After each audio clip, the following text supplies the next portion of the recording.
Now, everyone that watches this video and listens to this commentary and this want-to-be reporter, I need you to realize something first.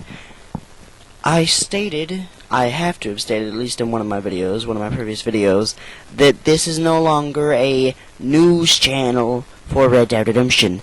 It is my personal opinion from now on. I am not going to state complete 100% accurate facts on this channel anymore. Now, I will rant and say trash talk, say as I recently did LK.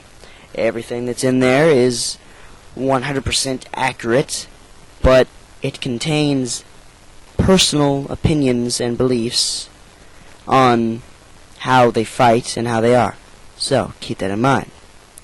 To the point, I will also try and bring this subject justice, which is current 1v1's in Red Dead Redemption.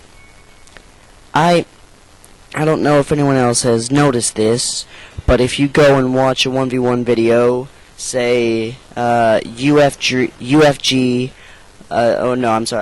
UFG TV, or UFG Adrenaline's new YouTube channel. I think he has a new one.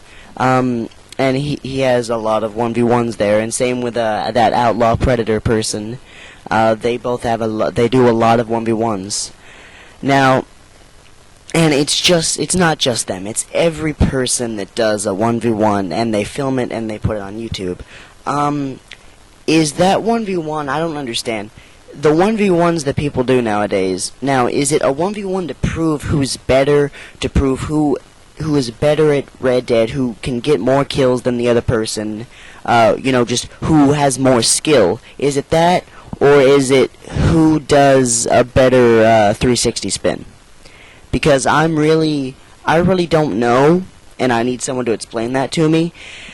Because, see, the 360 spin, it is a tactic, okay? I understand that part. Just as rolling and jumping, I suppose, would be a tactic, or somewhat considered a tactic. But why is it so overused? The 360 spin itself is easy to counter. Like, at least in my book, and Volk's Mercenaries' book, I mean, it's pretty easy to counter. Now, what does that mean? Literally all the time we see a 360 spin, we don't die, and we just counter it and they die? No. Well, I'm not saying that. I'm saying that we find it somewhat easy to counter, and so when we can, usually about like half the time it's countered and half the time we get shot and die. That is just how it works in Red Dead life, I guess. But I've seen lately more and more that it seems to simply be a 360 spin contest to see who can do the more spins in like a limited amount of time, or see who can spin better. That's all it is hey, let's see who spins better. That means that we're automatically better at the game. Because in Adrenaline especially, and I'm just saying Adrenaline because he's the only one that I've seen doing this more than anybody else. Not exactly 1v1s, but he focuses too much on his spinning in 1v1s. And it seems that that's working out for him, and so if he continues to do that, good for him. I guess he'll win more 1v1s against people that don't know how to counter a spin. I don't know. But he focused more on his spinning than actually getting the kill. So that leads me to the topic of this video, is that why do you people keep on spinning in videos? Why?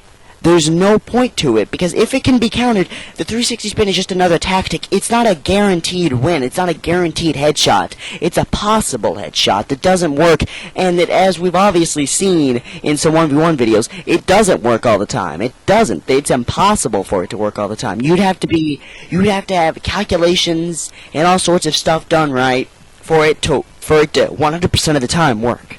Alright? So it's not going to work 100% of the time. So why use it all the time?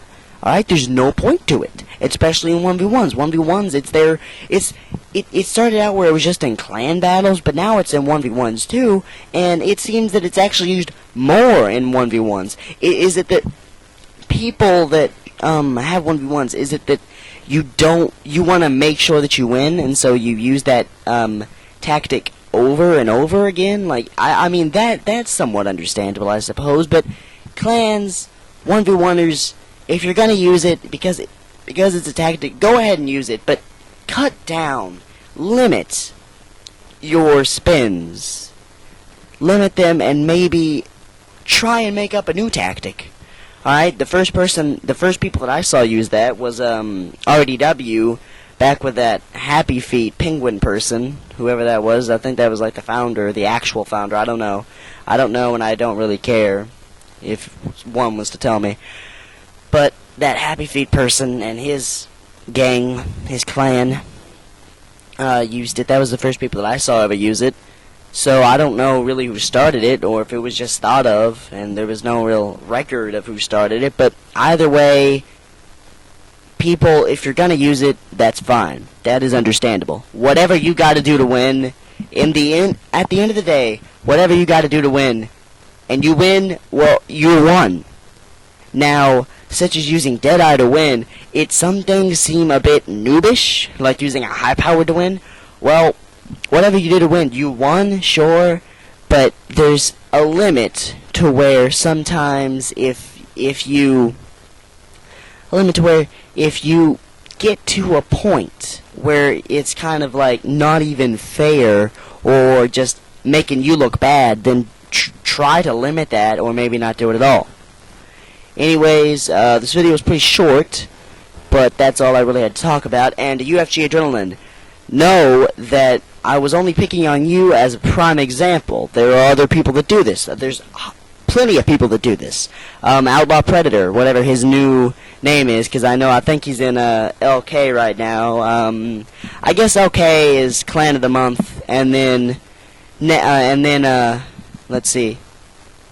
Yeah, and then tomorrow, I guess, he's gonna leave LK and join RA, and then next month he'll leave that and join UFG, and then after that, WL. But, I mean, here's another short mini rant in this video, is that why does Outlaw Predator continuously clan hop? The only person that I've seen clan hop more than he and Saint Vulcan is Dango Spark. Oh my god. Dango Spark. That guy, I'm pretty sure he's gotten more name changes in 1 month than I have my entire Xbox life, actually. I've been on Xbox for about a year or so, maybe 2. But, I mean, that guy clan hops insanely. It's like he joins there and everything's fine. But it's like if the line wasn't perfect while riding to victory or whatever, riding to the enemy, then he leaves and then he'll join another clan. It's insane. But clan hoppers also are a real big problem, and I'm gonna make a separate video about clan hoppers. Anyways, everybody, goodbye.